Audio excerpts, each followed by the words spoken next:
பரலோகத்தின் ஆவியானவர் நம்மோடு கூட இருக்கிறார். அவர் நிச்சயமாக நம்மோடு கூட பேசுகிற ஒரு தகப்பன் அவர். அல்லேலூயா. நமக்குள்ளாக ஒருவன் இருக்கிறார், ஒரு மனிதர் இருக்கிறார். அவர்தான் பரிசுத்த ஆவியானவர். ஒரு மனிதனுடைய இருதயத்திற்குள்ளாக ரெண்டு மிக முக்கியமான காரியங்கள் போட்டி போட்டுக்கொண்டே இருக்கிறது. ஒன்று தேவனுக்கு விரோதமானது, இன்னொன்று தேவனுக்குரியது. நீங்கள் சிறு வயதில் நீங்கள் பார்த்தீங்கன்னா, ஒருவேளை விபிஎஸ் இப்படி பல கூட்டங்களுக்கு நீங்கள் போயிருக்கும் பொழுது அருண் இருதயம் என்று சொல்லி ஒரு சின்ன அழகான ஒரு போஸ்டர் அவங்களுக்கு காண்பிச்சிருப்பாங்க. அருணுடைய இருதயத்திற்குள்ளே ஒரு குட்டி சாத்தான் உள்ளே இருக்கிற மாதிரி ஒரு படம் இருக்கும்.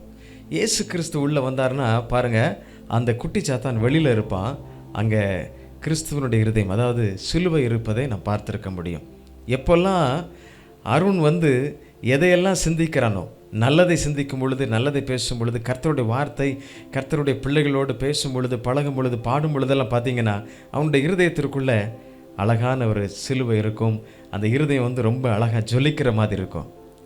எப்போல்லாம் அவனுடைய இருதயம் கசப்பானது, இல்லைன்றால் தேவனுக்கு பிரியமில்லாததை யோசிக்கும் பொழுது, அசுத்தமானதைகளை சிந்திக்கும் பொழுதெல்லாம் அந்த சிலுவை வெளியில் இருக்கும். இந்த சாத்தானுடைய அந்த கருப்பான அந்த ஆளுகை அந்த இருதயத்திற்குள்ளே இருக்கிறத பார்க்க முடியும். ஏன் இதை நான் உங்களுக்கு சொல்கிறேன் என்றால், ஒரு மனிதனுக்குள்ளே ரெண்டு விதமான ஆவிகள் கிரியை செய்து கொண்டிருக்கிறது. காரணம் என்ன? அந்த மனிதனுக்குள்ளாக போராட்டம், ஏராளமான பிரச்சனைகள், ஏராளமான தோல்விகள். அவன் எதையெல்லாம் தனக்கு விருப்பமானது அவைகளெல்லாம் ஏற்றுக்கொள்வதற்கு முயற்சி செய்கிறான். ஆனால் இறுதியிலே அவன் தோற்று போகிறான். தோற்று போகிறதுனால விரக்தி அடைந்து தற்கொலைக்கு நேராக செல்கிறான். இது சாத்தானுடைய தந்திரம் என்பதை நாம் மறந்து விடவே கூடாது. எனக்கு அருமையான சகோதரனே, சகோதரியே, இதை பார்த்து கொண்டிருக்கிற இளைஞனே, இன்றைக்கு உன்னுடைய வாழ்க்கை ஒருவேளை தோல்வியில் இருக்கலாம். இன்றைக்கு உன்னுடைய வாழ்க்கை ஒருவேளை போராட்டத்தில் இருக்கலாம். இப்படிப்பட்ட ஒரு கேள்வியில் இருக்கலாம். என்னை நேசித்த என்னுடைய நண்பன், இல்லை என்றால் நான் நேசித்த எனக்கென்று எதிர்காலத்தில் வரவிருக்கின்ற அப்படி என்று சொல்லி நீங்கள் யோசித்த பல மனிதர்கள் உங்களை விட்டு தூரமாய் போயிருக்கலாம். நீங்கள் கவலைப்படாதீர்கள். நீங்கள் தேவனை சார்ந்தவர்களா என்பதை மாத்திரம் பாருங்கள். உங்களுடைய இருதயம் கர்த்தருக்குரியதா என்பதை மாத்திரம் பாருங்கள். உங்களுக்கு ஒரு நல்ல வயசு வருதுன்னா நீங்கள் என்ன செய்யலாம்? அதற்குரிய காரியங்களை தேடுவது, இல்லை என்றால் உங்களுடைய எதிர்கால துணையை நீங்கள் அறிந்து கொள்வதற்கு நீங்கள் ஆயத்தப்படுவது நல்லது. தேவனுடைய சமூகத்தில் ஜெபித்து ஆயத்தப்படுங்கள். நீங்களா ஒன்றை தெரிந்து கொண்டு பின்பு அந்த இருதயம் கடினப்படும் பொழுது, இல்லை என்றால் அவர்கள் விலகிச் செல்லும் பொழுது உங்களுடைய பாதை அநேக நேரத்தில் தோல்விக்கு நேராக சென்றுவிடும். பலர் விரக்தியில் அநேகர் தாடி வளர்த்துட்டு இருப்பாங்க. அநேகர் வீட்டில் யார்கிட்டும் பேச மாட்டாங்க. அநேகர் பார்த்தீங்கன்னா என்ன செய்வாங்க? தற்கொலைக்கு நேராக போகிறத பார்க்க முடியும். இல்லை என்றால் அநேகர் போதை வஸ்துகளுக்கு, குடி, கஞ்சா என்று சொல்லி அடிமைக்கு சென்று விடுவார்கள். காரணம், எதையோ ஒன்றை இழந்து விட்டார்கள் என்று சொல்லி.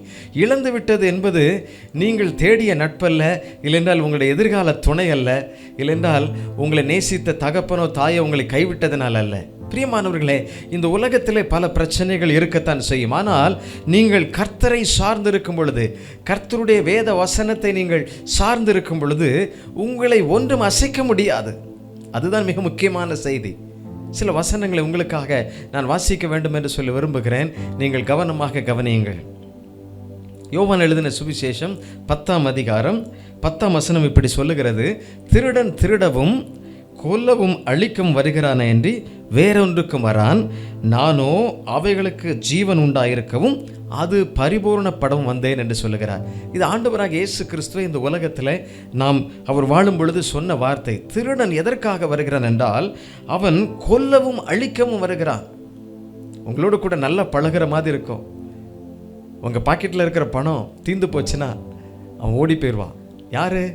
நீங்கள் நேசித்தவர்கள் ஓடி போயிடுவாங்க. இல்லைன்றால் உங்களுடைய உறவினர்கள் ஓடி போயிடுவாங்க. பல சூழ்நிலைகள் மாறி போய்விடும். ஆனால் நீங்கள் இயேசுவை சார்ந்திருப்பீர்கள் என்றால், இயேசுவோடு கூட இருப்பீர்கள் என்றால் உங்களை யாரும் அழிக்க முடியாது. உங்களுடைய சுற்றுவட்டம், உங்களுடைய நட்பு, அவைகளெல்லாம் வித்தியாசமானதாக இருக்கும். இந்த வேளையில் ஆண்டவர் உங்களோடு கூட பேசி கொண்டிருக்கிறார். நீங்கள் எந்த மனிதனை சார்ந்து வாழ்கிறீர்கள்? இயேசுவை சார்ந்து வாழ்கிறீர்களா? இல்லை என்றால் இந்த திருடன் நயவஞ்சகமாக உங்களை இழுத்து உங்களை ஏதோ ஒன்றில் சிக்க வைத்திருக்கிறானே, அந்த மனிதனையே நீங்கள் சார்ந்திருக்கிறீர்களா? சற்று சிந்தித்து பாருங்கள். யோசிக்க வேண்டிய நேரம் இது. உங்களுடைய வாழ்க்கை எப்படி தோல்வியானது? ஏன் தோல்வியானது? விரக்தியின் உச்சத்திற்கு நீங்கள் ஏன் சென்றீர்கள்? காரணம் என்ன?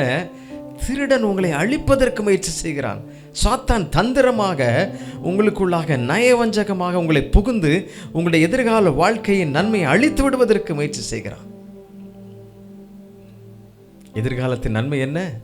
ஆண்டவர் உங்களுக்கென்று ஒரு குடும்ப வாழ்க்கையை கண்டிப்பாக அமைத்து தருவார், நல்ல துணையை தருவார். நீங்கள் தேவனை சார்ந்திருக்கும் பொழுது போராட்டங்களில் நல்லா ஜெபம் பண்ணி தாயா தேர்ந்தெடுத்தேன், நல்லா ஜெபம் பண்ணி தான் இந்த மகனை இந்த மகளை எங்கள் வீட்டுக்கு கொண்டு வந்தோம் அப்படி சொல்லி நீங்கள் பெற்றோர்கள் கூட நீங்கள் யோசிக்கலாம். ஆனால் எங்களை விட்டு பிரிச்சுட்டாயா, எங்களை விட்டு அவன் பிரிச்சுட்டாயா அப்படி சொல்லி நீங்கள் நினைக்கலாம். அதுவல்ல, நீங்கள் கர்த்தரை சார்ந்திருங்கள். நீங்கள் தேவனுக்குரியவர்களாய் நீங்கள் வாழும் பொழுது எதுவும் உங்களை பிரிக்க முடியாது. எது உங்களை பிரிக்கிறது? சத்துரு தான் உங்களை பிரிக்கிறான். என்ன சொல்லப்பட்டிருக்கிறது பாருங்கள், திருடன் திருடவும் கொல்லவும் அழிக்கவும் வருகிறான். விரக்தியின் உச்சம், இல்லை என்றால் வேதனையின் உச்சம், இல்லை கவலையினுடைய எதிரொலி என்ன செய்கிறான்? குடிச்சிடலாமா, தற்கொலை பண்ணிடலாமா? அந்த வாலிபன் அப்படி யோசித்தானே, அதே போல இருக்கலாம். இன்றைக்கு உங்களுடைய வாழ்க்கையில் கூட நீங்கள் அப்படி அநேக நேரங்களில் யோசித்து கொண்டிருக்கலாம். என்னை நேசிக்க யாருமே இல்லை, நான் நம்பின எல்லாரும் எனக்கு துரோகம் பண்ணிட்டாங்க அப்படி நீங்கள் நினைத்து கொண்டிருக்கலாம். பிரியமானவர்களே, உங்களை உண்மையாய் நேசிக்கிற ஒரு தகப்பன் உண்டு. உங்களை ஏற்றுக்கொள்ளுகிற ஒரு தகப்பன் உண்டு. சொந்த வீட்டுக்கென்று உங்களுக்காக எல்லாவற்றையும் ஆயத்தம் செய்து கொண்டிருக்கிற ஒரு நல்ல தகப்பன் உண்டு. அந்த பரம தகப்பன் தான் இயேசு கிறிஸ்து. அவர் ஒரு மதத்தை ஸ்தாபிக்கும்படியாக வரவில்லை, மனிதனுடைய வாழ்க்கையை மறுரூபப்படுத்துவதற்காக வந்திருக்கின்றார். உங்களுடைய வாழ்க்கையில் வருகிற எல்லா தோல்விகளுக்கும் அவர் கூடவே இருந்து உங்களை பலப்படுத்தி புதிய வாழ்வு கொடுக்க விரும்புகின்றார். இந்த உலகத்திலே பலத்தின் மிகுதியினால் 70 இல்லை என்றால் 80 வயது வரை வாழுகின்றோம். கொஞ்ச கால வாழ்க்கைதான். ஆனால் மரணத்திற்கு பின்பாக இயேசுவை ஏற்றுக்கொண்ட ஒவ்வொருவருக்கும் நித்திய வீடு என்பது உண்டு, நித்திய வாசஸ்தலம் என்பது உண்டு. அந்த வீட்டிற்கு நாம் புறப்படுவதற்கு ஆயத்தமாக வேண்டும். அந்த வீட்டிற்கு வாழ்வதற்காகத்தான் இங்கே நாம் நிழலாட்டமாக இருக்கிறோம். அப்படி என்றால் நீங்கள் சமாதானமாய் சந்தோஷமாய் ஒரு குடும்ப வாழ்வை அமைத்து கொள்வதற்கு ஏதுகரமான சூழ்நிலையை உருவாக்காதபடி பிசாசு தந்திரமாக உங்களுடைய இருதயத்திற்குள்ளே தவறான சிந்தனையை, தவறான எண்ணங்களை கொடுத்து தவறான நபர்களை உள்ளே அனுமதித்து உங்களுடைய வாழ்க்கையை சீரழிக்க விரும்புகிறான். அது நிமித்தமாக வருகிறது என்ன? பாவம், அசுத்தம், இச்சை, காமவிகாரம், எத்தனையோ காரியங்கள் மனிதனை பிரித்து விடுகிறது. எங்கிருந்து பிரிக்கிறது? தேவனிடத்திலிருந்து பிரிக்கிறது. அந்த அருண் இருதயத்தில் எப்படி தவறான சிந்தைகள் வரும் பொழுதெல்லாம் சிலுவை விலகி செல்கிறதோ, இல்லை என்றால் சிலுவை வெளியே வைக்கப்படுகிறதோ, அதே போலதான் நீங்கள் இயேசுவோடு கூட கர்த்தருடைய வார்த்தையை நீங்கள் வாசித்து ஜெபித்து கொண்டு இருப்பீங்கன்னா, கர்த்தருடைய சமூகத்தில் நீங்கள் இருப்பீங்கன்னா உங்களை ஒன்றும் தொட முடியாது, ஒருவரும் உங்களை அசைக்க முடியாது. காரணம், நீங்கள் கிறிஸ்துவோடு கூட இருக்கிறீர்கள், அவருடைய சட்டைகளின் மறைவில் இருக்கிறீர்கள், அவர் உங்களை பாதுகாக்கிறவர். ஒருவேளை ஏதோ உங்களுடைய இச்சையினால, இல்லை என்றால் உங்களுடைய ஆசையினால நீங்கள் இழுக்குண்டு சோதிக்கப்பட்டு இப்படி நீங்கள் சிக்கி கொண்டிருக்கலாம். பல காரியங்களில் நீங்கள் சிக்கி கொண்டிருக்கலாம். எனக்கு தெரிந்த ஒரு வாலிபன் என்னை ஒரு முறை சந்திக்கும் பொழுது அந்த சகோதரன் என்னோடு கூட சொன்னான், அண்ணன், நான் பல்வேறு பிரச்சனைகளில் சிக்கியிருக்கிறேன். அவனோடு கூட நேரடியாக பேசி கொண்டிருக்கும் பொழுது அவன் சொன்னான், ஒவ்வொன்றாக சொல்ல ஆரம்பித்தான். ஒரு முறை என்னை நேசித்த நான் எதிர்காலத்தில் எனக்கு துணையாக இருப்பாள் என்று சொல்லி எண்ணியவள் என்னை தூக்கி எறிந்து விட்டு சென்று விட்டாள். ஒரே ஒரு சின்ன விஷயம் தானே. பல நாட்களாக நாங்கள் ஒன்றாயிருந்தோம், காதலித்தோம், எங்கெல்லாமோ பிரயாணம் செய்தோம். ஆனால் ஒரு சின்ன விஷயத்திற்காக என்னை தூக்கி எறிந்து விட்டாள். அப்படி என்னதான் நடந்துச்சு அப்படின்னா, இன்னைக்கு எங்கள் அம்மாவுக்கு பிறந்த நாள்னே, அதனால் எங்கள் அம்மாவுக்கு ஏதாவது வாங்கிட்டு போகணும்னு சொல்லி நான் கேட்டேன். அவட்ட கேட்டதுக்கு, நீ எனக்கு என்ன வாங்கி கொடுத்துருக்கிற, உங்கள் அம்மாவுக்கு வாங்கி கொடுக்க இவ்வளவு ஆசைப்படுற அப்படின்னு சொல்லி கேட்டுட்டா. அவ்வளோதான். என்னைய தானே அவங்க அம்மா பெற்று எடுத்தாங்க, எங்கள் அம்மா தானே என்னை பெற்று எடுத்தாங்க. நான் எவ்வளவோ சொல்லி அவளை சமாதானப்படுத்த முயற்சி பண்ணி பார்த்தேன். இல்லை, உனக்கும் எனக்கு இனி தொடர்பில்லை என்று சொல்லி என்னை துண்டித்து விட்டு சென்று விட்டால், பல ஆண்டுகளாக நான் அவளுக்கு எதையெல்லாமோ செய்திருக்கிறேன், எவ்வளவோ இழந்திருக்கிறேன், எவ்வளவோ கொடுத்திருக்கிறேன். எனக்கு பிரியமான சகோதரனே, எனக்கு பிரியமான சகோதரியே, இப்படி ஏதோ ஒன்றில் நீ அகப்பட்டு கொண்டு உன்னுடைய வாழ்க்கையின் தோல்வியின் உச்சத்தில் இருக்கிறாயா?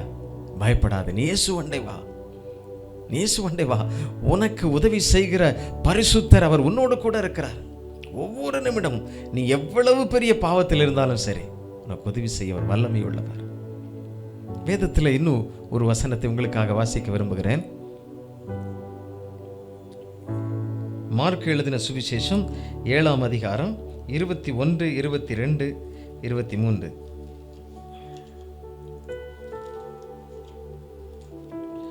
மார்க் 7ஆம் அதிகாரம் 21, 22, 23 ஆகிய வசனங்களை நான் வாசிக்கிறேன். நீங்கள் கவனமாக கவனியுங்கள். எப்படி எனில், மனுஷருடைய இருதயத்திற்குள்ளிருந்து பொல்லாத சிந்தனைகளும், விபச்சாரங்களும், வேசித்தனங்களும், கொலை பாதகங்களும், களவுகளும், பொருளாசைகளும், துஷ்டத்தனங்களும், கபடும், காமவிகாரமும், வன்கண்ணும், தூஷணமும், பெருமையும், மதிகேடும் புறப்பட்டு வரும். பொல்லாங்கானவைகளைய இவைகளெல்லாம் உள்ளத்திலிருந்து புறப்பட்டு மனுஷனை தீட்டுப்படுத்தும் என்று சொல்லப்பட்டிருக்கிறது. இதை நீங்கள் சமயம் கிடைக்கும் பொழுது வாசித்து பாருங்கள். இல்லைன்றால் திரையில் பார்க்கிற இந்த வசனத்தை நீங்கள் ஆழமாக நீங்கள் ஸ்க்ரீன்ஷாட் எடுத்து வைத்துக் கொள்ளுங்கள். எவைகளெல்லாம் உங்களை தீட்டுப்படுத்துகிறது, எவைகளெல்லாம் உங்களை தீட்டுப்படுத்துகிறது பாருங்கள்.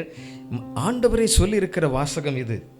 மனுஷருடைய இருதயத்திற்குள் பொல்லாத சிந்தனைகளும், விபச்சாரங்கள், அது மாத்திரமல்ல வேசித்தனங்கள், கொலை பாதகங்கள் மனுஷனை தீட்டுப்படுத்துகிறது. அநேக நேரங்களில் ஆசை இச்சை அடக்க முடியவில்லை, விருப்பத்தை அடக்கி ஆள முடியவில்லை. நீங்கள் எவ்வளவு நினைச்சாலும் அடக்க முடியாது. நீங்கள் இயேசுவோடு கூட இருக்கும் பொழுதுதான், கர்த்தரோடு கூட இருக்கும் பொழுதுதான் உங்களுடைய சிந்தனையை, உங்களுடைய பார்வையை, உங்களுடைய பேச்சுக்களை, உங்களுடைய எண்ணங்களை அவைகளை அடக்கி ஆள முடியும். காரணம், உங்களை நடத்துகிற பரிசுத்த ஆவியானவர் உங்களுக்குள்ளாக இருக்கிறார். உங்களுக்கு மேலாக இருந்தவர் உங்களை ஆளுகை செய்வார். நீங்கள் உங்களை விட்டு கொடுக்கும் பொழுது அந்த பரிசுத்த ஆவியானவர் உங்களை புதிதாக்குவார். உங்களுடைய எல்கைகளை, பழைய மனுஷனை அழித்து அவர் புது வாழ்க்கையை உங்களுக்கு கொடுக்க விரும்புகிறார். தோல்விதான் இனி வாழ்க்கை அப்படியே முடிந்து விட்டது என்று சொல்லி எண்ணுகிறீர்களோ? நான் இவ்வளவு நாள் வாழ்க்கை நடத்தினையா, என் கூட இருந்தவன் போயிட்டாயா அப்படின்னு நீங்க நினைக்கிறீங்களா? கவலைப்படாதீங்க, கவலைப்படாதீங்க. சத்துரு தந்திரமாக பல சம்பவங்களை விதைத்து உங்களை தேவனிடத்திலிருந்து பிரிப்பதற்கு முயற்சி செய்வான். அவ்வளவுதான். நீங்க நல்ல மனிதர்களை தேர்வு செய்து நல்ல குடும்பம் அமைத்து பரிசுத்த ஜாதியை நீங்கள் உருவாக்கி விட்டீர்கள். நல்ல பரிசுத்த சந்ததியை நீங்கள் கர்த்தருக்கென்று கொண்டு வரும் பொழுது பிசாசு அங்கு மகிமைப்பட முடியாது, தேவன் அங்கு மகிமைப்பட்டு விடுவார். ஆகவே தான் பிசாசு என்ன செய்கிறான்? ஆரம்பத்திலே அதை கிள்ளி எறிகிறான். உடைய வாலிப பருவத்தில் உடைய பெற்றோர்கள் மூலமாக இவ்வளோ டௌரி வாங்கணும், இவ்வளோ காரியங்களை செய்யணும், இதில் இந்த வீடு இருக்குதா, அது சொந்தமாக ஏதாவது பிள்ளைக்கு இருக்குதா, இப்படி பல காரியங்களை யோசிக்கிறதுனால தவறான சிந்தைகள், தவறான எண்ணங்கள், தன்னுடைய பிள்ளைகளை சரியாய் வளர்க்க முடியாத எத்தனையோ பெற்றோர்கள்.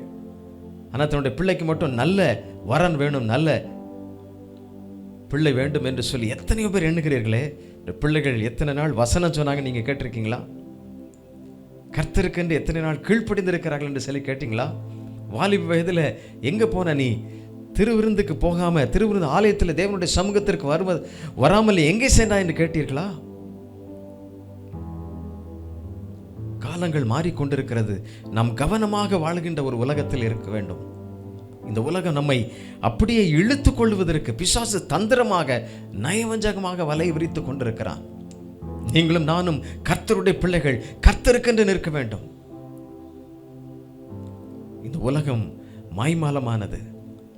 அநேக பெற்றோர்கள் இப்படி தங்களுடைய பிள்ளைகளை இப்படி யாருக்காவது கொடுத்து விட்டு பின்பு அவர்கள் ஏமாற்றம் அடைந்து, ஐயோ என்னுடைய பிள்ளையினுடைய வாழ்க்கை போய்விட்டதே என்று சொல்லி எண்ணுகிறதை, பேசுகிறதை எங்களோடு கூட அநேகர் வந்து எங்களுக்காக ஜெபிகள் என்று சொல்லுகிறதை நான் கவனிக்கிறேன். ஆரம்பத்திலே கர்த்தருடைய சத்தத்தை நீங்கள் கேளுங்கள், கர்த்தருடைய சித்தத்திற்கு நீங்கள் உங்களை ஒப்புக்கொடுங்கள்.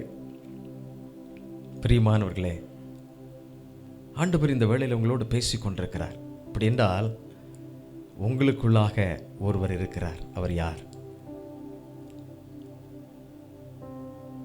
ஆளுகிறது யார்? உங்களை ஆளுகிறது யார்? இயேசுவா, இல்லை பிசாசனுடைய தந்திரமான வஞ்சகமா? மாய்மாலமான வலைக்குள்ளாக இழுத்து சென்று விடுவான். தேவனை விட்டு பிரிப்பது தான் அவனுடைய வேலை. தேவனுடைய சமூகத்தை விட்டு, தேவனுடைய பிரசன்னத்தை விட்டு உங்களை அப்படியே தள்ளிவிடுவது அவனுடைய வேலை. நயவஞ்சகமாகவே வேலை செய்வான்.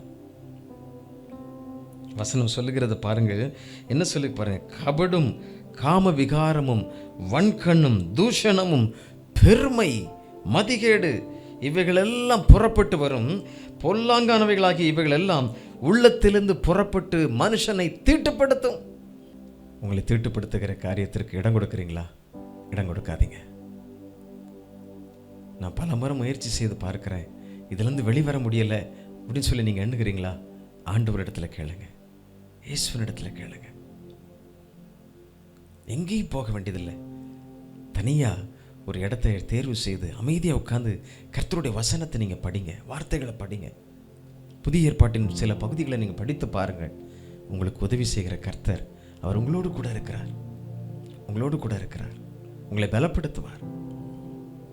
பிரியமானவர்களே, இன்றைக்கி எங்களோடு கூட பேசுகிற அநேக வாலிபர்கள், அநேக குடும்பத்தின் பிள்ளைகள், வாலிப சகோதரிகள், ஐயோ என்னை ஏமாற்றி விட்டார், என்னை ஏமாற்றி விட்டார், எவ்வளவாய் நான் அவனுக்காக காத்திருந்தேன். தேவனுக்கு பிரியமானதா யோசித்து பாருங்க.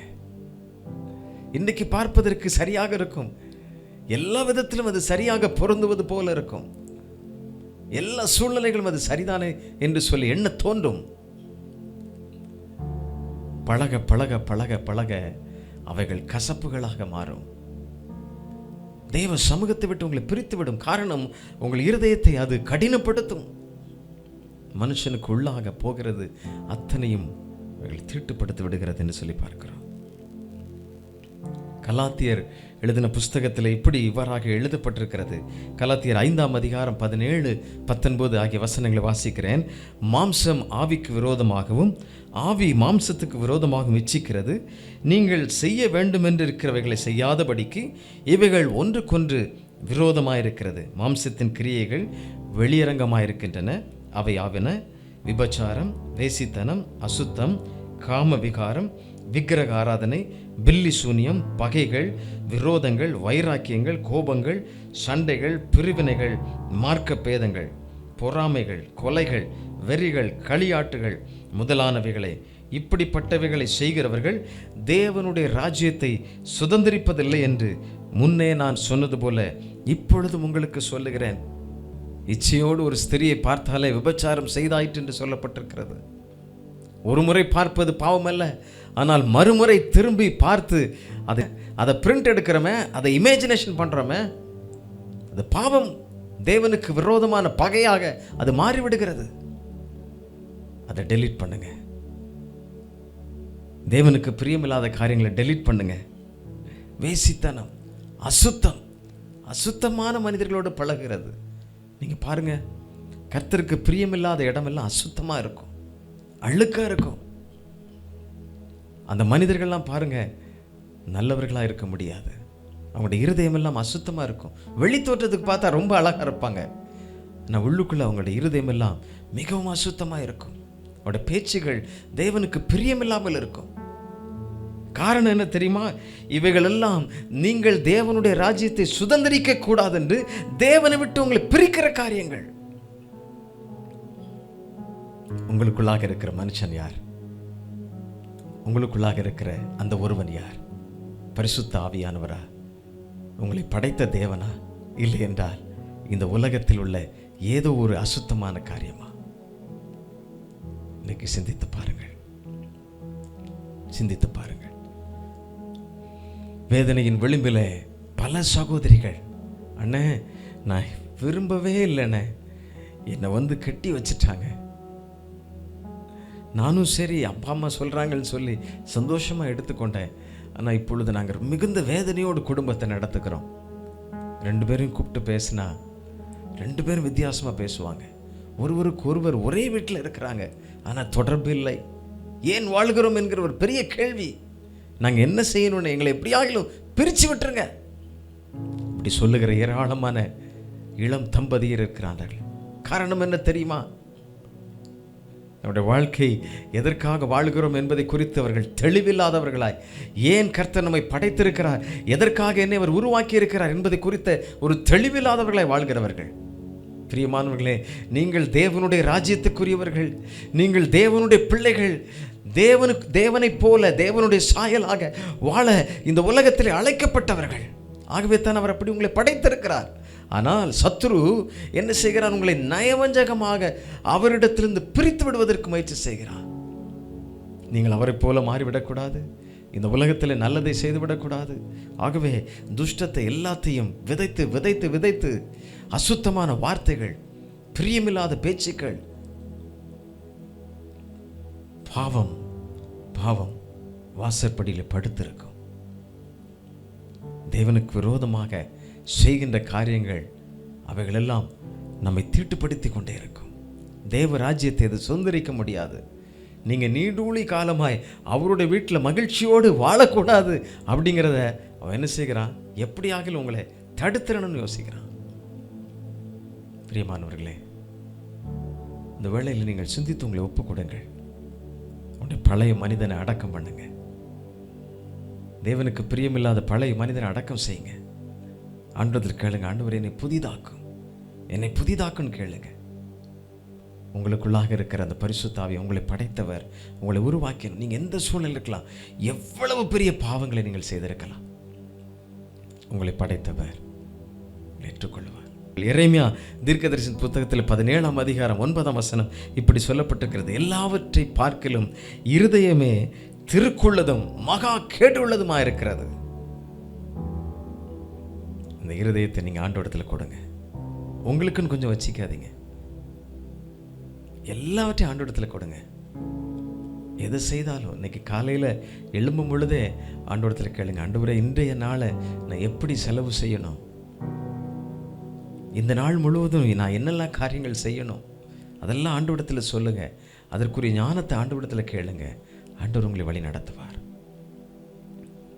உங்கள் பலவீனத்தில், உங்கள் குறைவுகளில் உங்களுக்கு உதவி செய்வதற்கு தான் அந்த பரிசுத்த ஆவியானவர், அந்த நல்ல தேற்றரவாளன் அவர் உங்களோடு கூட இருக்கிறார். உங்களை பலப்படுத்துகிறவர், உங்களை ஒரு நாளும் கைவிட மாட்டார். உங்களை ஒவ்வொரு நாளும் உற்சாகப்படுத்துவார். வசனத்தை வாசிக்க வாசிக்க, அவருடைய வார்த்தையை நீங்கள் தியானிக்க தியானிக்க தியானிக்க உங்களுடைய இருதயம் அவருக்குள்ளாக மகிழும். அவர் உங்களோடு கூட பேசுவார், அவர் உங்களை பலப்படுத்துவார். அந்த நல்ல தேவனுக்கு உங்களை விட்டு கொடுக்க முடியுமா?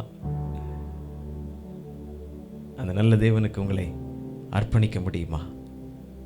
எவ்வளவு அசுத்தமாக இருக்கலாம், எவ்வளவு பிரியமில்லாத இருக்கலாம், இந்த வேளையில் உங்களை விட்டு கொடுத்து பாருங்கள். எங்களிடத்தில் வருகிற எல்லா வாலிபர்களுக்கும் நாங்கள் சொல்லுகிறது அதுதான். நீங்கள் எதுலையும் மேற்கொள்ளவே முடியாது, நீங்கள் எதையும் ஜெயிச்சிடவே முடியாது. நீங்கள் மாம்சத்தில் முயற்சி செஞ்சு நான் தோற்று போயிடுவீங்க. ஆனால் உங்களை முழுமையாக இயேசுவினுடைய கரத்தில் ஒப்பு கொடுத்து பாருங்கள். குடும்பத்தோடு வந்து பிரச்சனைகளை சந்திக்கிறவர்கள் சொல்லுகிறது அதுதான். கணவனும் மனைவியுமாக நீங்கள் ஜெபித்து பாருங்கள், குடும்பமாய் நீங்கள் ஜெபித்து பாருங்கள். உங்களுடைய இருதயம் ஒன்றாகும். உங்களை பிரிக்க நினைக்கிற சத்துரு தோற்று போவான். ஒருவேளை தேவனுக்கு பிரியமில்லாமல் கூட இணைச்சிருக்கலாம். பல ஆண்டுகளாகவே கண்ணீரோடு கூட நீங்கள் உங்கள் வாழ்க்கையை நடத்தி கொண்டிருக்கலாம். நீங்கள் பயப்படாதீங்க, இயேசுவை பிடித்து கொள்ளுங்க. இயேசுவே என்னை ஆளுகை செய்யன்னு சொல்லுங்க. எனக்குள்ளாக, என்னுடைய குடும்பத்திற்குள்ளாக வாழும் அந்த சமாதானத்தை தாரும்.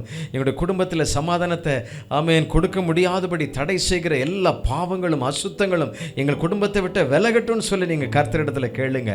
உபவாசத்தோடு இல்லை என்றால் தனிமையாய் தேவனுடைய சமூகத்தில் நீங்கள் காத்திருங்க. கர்த்தர் உங்களுக்கு உதவி செய்வார். உங்களுடைய குடும்பம் மகிழ்ச்சியாகும். அது மாத்திரமல்ல, உங்களுடைய கையின் பிரயாசங்கள் எல்லாம் ஆண்டவர் ஆசீர்வதிப்பார். ஒரு நல்ல நிறைவு இருக்கும் உங்களுடைய வாழ்க்கையில். எல்லா துக்கங்களும் பறந்து போகும். நீங்க தவறான முடிவுக்கு போக வேண்டிய அவசியமே இல்லை. இந்த வாலிபனை போல நீங்க எந்த தவறான முடிவுக்கும் போக வேண்டிய அவசியமே இல்லை. உங்களை நேசிக்கிறவர்கள் உங்களை எத்தனை வேளைனாலும் இகழ்ந்து போகலாம், தள்ளி போகலாம். ஆனால் கர்த்தர் உங்களோடு கூட இருப்பார். கர்த்தர் உங்களை பலப்படுத்துவார், உங்களுக்கு சகாயம் செய்வார். அல்லேலூயா. இந்த வாழ்க்கையில் எவ்வளவாய் நம்மை நேசிக்கிற ஆண்டவர், அவருக்கு உங்களை விட்டு கொடுத்து பாருங்கள். ஆண்டவருடைய சமூகத்தில் நம்ம ஜெபிக்கலாமா? கண்களை மூடி நம்ம ஜெபிப்போம். தேவனுடைய சமூகத்தில் எவ்வளவு கடினமான இருதயமாக இருந்தாலும் சரி, இல்லை என்றால் இருதயத்திற்குள்ளாக எவ்வளவு விரோதமான காரியங்கள் இருந்தாலும் சரி, இயேசுவுக்கு ஒப்பு கொடுத்து பாருங்கள். உங்களை நேசிக்கிற பரிசுத்தர் அவர். உங்களை ஒரு நாளும் கைவிடவே மாட்டார். அப்படியே கண்களை மூடி கர்த்தருடைய சமூகத்தில் உங்களை தாழ்த்தி ஒப்பு கொடுங்க. உங்களுக்காக நான் ஜெபிக்க விரும்புகிறேன். உங்களுடைய வாழ்க்கையின் மாற்றத்திற்காக நான் ஜெபிக்க விரும்புகிறேன். பிள்ளைகளுடைய ஆசீர்வாதங்களுக்காக நான் ஜெபிக்க விரும்புகிறேன். இந்த வேளையில் நீங்கள் எல்லாரும் அப்படியே தேவ சமூகத்தில் அப்படியே என்னை நான் உங்களுடைய கரத்தில் தருகிறேன் அப்பா என்று சொல்லி ஒப்பு கொடுங்கள். கொஞ்ச நேரம் நீங்கள் ஏசப்பாட்ட பேசுங்க, இயேசுவோடு பேசுங்க, ஆண்டவரோடு கூட முறையிடுங்க, ஆண்டவரோடு கூட ஆண்டவருடைய சமூகத்தில் நீங்கள் வாங்க, ஆண்டவருடைய சமூகத்துக்கு ஒருமனப்படுங்க. ஹல்லேலூயா. உங்களுக்காக தேவ சமூகத்தில் மன்றாட விரும்புங்க. உங்களுக்கு அற்புதம் செய்ய கர்த்தர் இந்த வேளையில இறங்கி வந்து உங்களுக்கு உதவி செய்வார். ஹல்லேலூயா. நன்றி நன்றி ஆண்டவரே, நன்றி அப்பா. ஆண்டவரே, இதை பார்த்து கொண்டு இதை கேட்டுக்கொண்டிருக்கிற ஒவ்வொரு பிள்ளைகளுக்கும் கர்த்தர் நீர் இறங்குவீராக. என் தேவன் இறங்குவீராக. எங்களை வெற்றி சிறக்க பண்ணுகிற எங்கள் தேவன் இறங்குவீராக. எங்களுக்காக சிலுவையில் எல்லாவற்றையும் வெற்றி சிறந்த எங்கள் கர்த்தர் நீர் இறங்குவீராக. அற்புதங்களை நீர் செய்வீராக அவருடைய வாழ்க்கையில் அப்பா. ஒரு நன்மை உண்டாகட்டும் அப்பா. எந்தெந்த இடத்திலெல்லாம் தோல்விகளாய் ஆண்டவரே, எந்த அசுத்தமான காரியங்கள் அவர்களை ஆட்கொண்டு ஆண்டவரே அவர்களை ஆட்டி படைத்துக் கொண்டிருக்கிறதோ அவைகளிலிருந்து அவர்கள் விடுதலையாக நான் ஜெபிக்கிறேன். இயேசுவின் நாமத்திலே ஒரு விடுதலை உண்டாகட்டும் என்று நான் ஜெபிக்கிறேன். ஆவியானவருடைய வல்லமையான கரம் பிள்ளைகளை விடுதலையாக்குவதாக. ஹல்லேலூயா. கர்த்தருடைய ஆவியானவர் எங்கு உண்டோ அங்கு விடுதலை உண்டல்லவா. இப்பொழுதே நம்முடைய பிள்ளைகள் எங்கிருந்து ஆண்டவரே ஜெபிக்கிறார்களோ, எங்கிருந்து இதை கேட்கிறார்களோ பார்க்கிறார்களோ, இயேசுவினுடைய வல்லமையான கரம் நம்முடைய பிள்ளைகளை விடுதலை செய்யட்டும் என்று நான் ஜெபிக்கிறேன் அப்பா. நன்றி நன்றி நன்றி தகப்பனே, நன்றி அப்பா. ஆண்டவரே, பாரத்தோடு வேதனையோடு கவலையோடு இருக்கிற பெற்றோருக்காக நான் ஜெபிக்கிறேன் அப்பா. ஆண்டவரே, என்னுடைய பிள்ளைகளுடைய வாழ்க்கை சரியாக அமையவில்லையே, என்னுடைய பிள்ளைகளுடைய குடும்பம் இப்படி சீரழிந்து கொண்டிருக்கிறதே, ஐயோ நாங்கள் நம்பினதெல்லாம் ஏமாந்து போனோமே என்று சொல்லி கவலையோடு இருக்கிற பெற்றோர்களுக்காக நான் ஜெபிக்க விரும்புகிறேன். இப்பொழுது நாம் ஜெபிப்போம் இயேசுவின் நாமத்தில். ஆண்டவரே, உடைய பிள்ளைகளுக்குரிய வாழ்க்கையை ஆண்டவர் சீரமைத்து கொடுப்பீராக. ஒரு நன்மை உண்டாவதாக, ஒரு வெற்றி உண்டாவதாக. ஆண்டவரே, அவருடைய இருதயத்தில் இருக்கிற எல்லா போராட்டங்கள் பிரச்சனைகள் எல்லாம் மறையட்டும் என்று சொல்லி இயேசுவின் நாமத்தில் நான் ஜெபிக்கிறேன் ஆண்டவரே. ஆமென். சத்துரு கொண்டு வந்து பிளவுகளை கொண்டு வந்து ஆண்டவரே, குழப்பங்களை கொண்டு வந்து சந்தேகங்களை கொண்டு வந்து ஆண்டவரே, குடும்பத்தை கொலைக்க நினைக்கிற அழிக்க நினைக்கிற சத்துருவை இயேசுவின் நாமத்தில் நான் கடிந்து ஜெபிக்கிறேன். ஹல்லேலூயா. இயேசுவின் இரத்தம் உடைய பிள்ளைகளை சுகமாக்கட்டும், விடுதலையாக்கட்டும், புதிதாக்கட்டும் ஆண்டவரே. ஹல்லேலூயா. எல்லா பாவங்களையும் கழுவி சுத்திகரிக்கிற இயேசுவின் இரத்தத்திற்குள் எங்களை ஒப்பு கொடுக்கிறேன் அப்பா. ஹல்லேலூயா. உமக்கு நன்றி நன்றி நன்றி சுவாமி. நன்றி ஆண்டவரே, நன்றி அப்பா. ஹல்லேலூயா. தன்னிச்சையாக சுயேச்சையாக ஆண்டவரே, ஆண்டவரே சுயமாக ஆண்டவரே எத்தனையோ இடங்களில் ஆண்டவரே சுய விருப்பத்தையே ஆண்டவரே வாழ்ந்து நிறைவு செய்வதற்காக வாழ்கிற எத்தனையோ வாலிபர்கள், எத்தனையோ காரியங்களை தவறாய் செய்து கொண்டிருக்கிற பிள்ளைகள் ஒவ்வொருவரையும் கர்த்தர் நீர் விடுதலை செய்வீராக இயேசுவின் நாமத்தில். விடுதலை இல்லை என்று சொல்லி கலங்குகிற ஒவ்வொரு பிள்ளைகளையும் இந்த வேளையில் விடுதலையாக்குகிறதற்காக ஸ்தோத்திரம். உமக்கு நன்றி. ஒவ்வொருவருக்கும் நீர் ஆண்டவரை விடுதலை தந்து ஆண்டவரே உம்முடைய சமாதானத்தினால அவர்களை திருப்தி ஆக்குகிறதற்காக நன்றி அப்பா. நன்றி நன்றி. கோடா கோடி ஸ்தோத்திரம். ஆமென். இனி புதிய வாழ்க்கையப்பா, புதிய தொடர்பு, புதிய எல்கை ஆண்டவரே, புதிய பாதை, புதிய பார்வை உம்முடைய பிள்ளைகளுக்கு உண்டாகிறதற்காக நன்றி நன்றி அப்பா. இதுவரைக்கும் இழந்து போன ஆசீர்வாதங்களை உம்முடைய பிள்ளைகள் இரட்டிப்பாய் பெற்றுக்கொள்ளட்டும் ஆண்டவரே. இதுவரைக்கும் ஆண்டவரே தோல்வியான காலங்கள் எல்லாம் நன்மையானவைகளாய் இனி மாற்றப் போகிறதற்காக ஸ்தோத்திரம். பிள்ளைகளுக்கு நீர் அப்படி செய்கிறதற்காக நன்றி நன்றி அப்பா. நன்றி நன்றி. தெய்வீக சுகம் சமாதானம் உண்டாகட்டும். எங்கெங்கெல்லாம் பிள்ளைகள் அப்பா ஆண்டவரே தோல்வியாயிருந்தோம் என்று எண்ணுகிற இடங்களை கர்த்தர் நீர் விடுதலையும் வெற்றியும் தருகிறதற்காக ஸ்தோத்திரம் ஸ்தோத்திரம் ஸ்தோத்திரம். கர்த்தர் நீர் ஒருவரே மகிமைப்படுவீராக. எல்லாவற்றும் கரத்தில் தருகிறோம். இன்னைக்கு பெற்றுக்கொண்ட நன்மைகளுக்காக ஆசீர்வாதங்களுக்காக உம்மை துதிக்கிறோம், உம்மை ஸ்தோத்திரிக்கிறோம்.